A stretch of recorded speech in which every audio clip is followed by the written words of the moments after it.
10वां अध्याय कार्तिक महात्म। राजा पृथु ने कहा कि हे देव ऋषि, आपको हम बार बार प्रणाम करते हैं। कृपा कर आप यह कहिए कि जिस समय भगवान शंकर ने अपने माथे का वह तेज क्षीर सागर में डाल दिया, उस समय क्या हुआ? क्षीर सागर जहाँ विष्णु भगवान सोते हैं वहाँ पर, क्योंकि शिव का तेज है ना। ये साधारण सागर जो है ना, प्रशांत महासागर, हिंद महासागर, उसको कंट्रोल करने का शक्ति नहीं है। इसीलिए क्षीर सागर में भेज दिया कि जाकर वहाँ पर कुछ शांत हो जाए, है ना, नहीं तो विकराल भयंकर नाश करेगा। नारद जी ने कहा कि हे राजन, जब भगवान शंकर ने अपना यह तेज क्षीर सागर में डाल दिया तो उस समय वह शीघ्र ही बालक होकर गंगा सागर के संगम पर बैठकर संसार को भय देने वाला रुदन करने लगा, है ना। अब कुछ समय बीता, धीरे धीरे बीतने गया, और बीतते बीतते वो जो था अज्ञान, वो बालक रूप धारण कर लिया ना। विनाश का बिया बुना गया था ना, अब वो अंकुरित होकर के पेड़ हो गया, पौधा हो गया, छोटा बच्चा हो गया, मनुष्य के रूप में, दानव के रूप में, राक्षस के रूप में। और वह बालक जो है सो गंगा सागर आ गया। गंगा सागर के संगम वो पहुंच गया, जहाँ हम लोग 14 जनवरी के आसपास मकर संक्रांति में जाते हैं गंगा सागर ना, गंगा स्नान करने के लिए। संसार को भय देने वाला रुदन करने लगा, और बालक पूरा चिल्लाने लगा, रोने लगा, दूध पिएंगे, दूध पिएंगे, मैया गए, बाबू गए। अब कौन उसको बतलाएगा, कौन बतलाएगा कौन मैया है, कौन बाबू है? कोई तो उसको है ही नहीं है। खूब रोने लगा, पूरा संसार में आवाज़ गूंजने लगा। इसके रोदन से समस्त संसार व्याकुल होता। लोकपाल के मन में भी, मैं 10 दिक्पाल ब्रह्मा विष्णु महेश गौरी गणेश सब व्याकुल हो गए, चराचर चलायमान हो गया, संसार डोलने लगा। पूरा संसार, पृथ्वी नहीं, पृथ्वी के अतिरिक्त सब लोग, 14 भुवन, त्रिलोकीनाथ के सब डोलने लगा। शंकर सुवन के रुदन से ब्रह्मांड व्याकुल हो गया।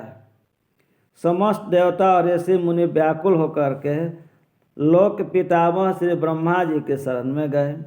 सबने मिलकर श्री ब्रह्मा जी को प्रणाम किया और स्तुति किए। फिर कहे कि हे पितामह, यह तो बड़ा भयंकर समय उपस्थित हुआ है। हे महाजोगिन, इसका नाश कीजिए। तब देवताओं की ऐसी बात सुनकर श्री ब्रह्मा जी सत्यलोक से उतरकर ब्रह्मलोक से उस बालक को देखने के लिए समुद्र के तट पर आए। समुद्र ने ब्रह्मा जी को आता देखकर प्रणाम किया और बालक उठाकर उनके गोदी में दे दिया। अल्लाह समझा, जिसका नितस भोग उताता, अनरक जात हूँ क्यों पछताता। तो विपदा आता है तो परिवार के एक के ऊपर नहीं, पूरा पर आता है, अब सब को समेटेगा। तब विस्मित होकर से ब्रह्मा जी ने पूछा कि हे सागर, तुम शीघ्र कहो कि यह बालक किसका है, एक बाप दादा कौन है, किस गोत्र का है। समुद्र बड़ा विनम्र भाव से प्रेम से कही कि हे प्रभु, यह तो मैं नहीं जानता। कहा कि आप ही आए, बड़ा दूर से आ रहे हैं ना, तो हम क्या बेवकूफ़ हैं जो आप उसकी सीधे सीधे बतला दें। जब देवता के गति देवता नहीं जानेगा तो हम सागर क्या जानेगा। ये भी गति होशियारी से काम लिए। किंतु मुझे इतना अवश्य बात ज्ञात है कि यह गंगा सागर के संगम पर प्रकट हुआ है, इसको पहले क्या हुआ से मेरे को मालूम नहीं है। इसलिए हे जगत गुरु, आप इस बालक का जातक कर्म आदि संस्कार कर दीजिए। अब माए बाप कोई रहे, है ना, अब जन्म लिया है तो उसका तो कुछ नाम रखाना चाहिए ना, कौन राशि है। तो उस बालक का और फल बतलाइए, कहे कि अब तो ब्रह्मा जी साक्षात हैं, तो इसका जन्म कुंडलियों गति बतलाइए दीजिए कि आगे क्या होगा। कहे कि हम भी थोड़ा बच करके रहेंगे ना, कहे कि प्रत्यक्ष रूप तो इसका बाप माया नहीं है। नारद जी कहते हैं कि इधर तो सागर ब्रह्मा जी के गले में हाथ डालकर बार बार उनका आकर्षण कर रहा था, और जो बालक जो जन्म लिया था ना, उधर के ब्रह्मा जी के दाढ़ी हिलाने लगे, इससे करने लगा, रोने लगे, ब्रह्मा जी को गर्दन धर के दबाने लगा। फिर तो उसने ब्रह्मा जी का गला जोर से पकड़ा और उससे प्रेत हो ब्रह्मा जी के नेत्रों से आंसू टपकने लगा, गर्दन धक दबाने लगा कि मारिए देंगे।